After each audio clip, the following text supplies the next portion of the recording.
உங்க பிள்ளைங்க, நீங்க, உங்க பிள்ளைகள், பேர பிள்ளைகள் எல்லாத்தையும் உள்ள வைங்க. பேர பிள்ளையெல்லாம் தூக்கி உள்ள வைங்க. அவர் நினைக்கிறார், அதெல்லாம் நான் நினைச்சிருக்கிறேன். நினைச்சாருனாவே போதுங்க. சில பேர் சொல்றாங்க ஊர்ல, அவருடைய கண் பார்வைப்பட்டா போதுங்கிறாரு. அவர் சொல்ற, நான் நினைச்சே இருக்கிறேன். என்ன பார்வை?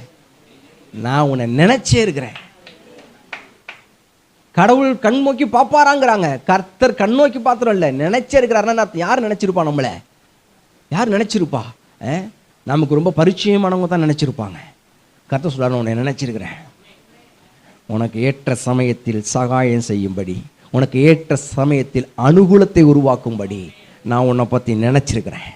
உன் காரியங்களை நினைத்திருக்கிறேன். நீ எவ்வளவு காலமாக என் சமூகத்தில் காத்திருக்கிறாய்ங்கிறத நினைத்திருக்கிறேன். எவ்வளவு காலமாய் நீ தேடி நாடி என்னிடத்தில் ஓடி வருகிறாய் என்பதை நான் நினைத்திருக்கிறேன்.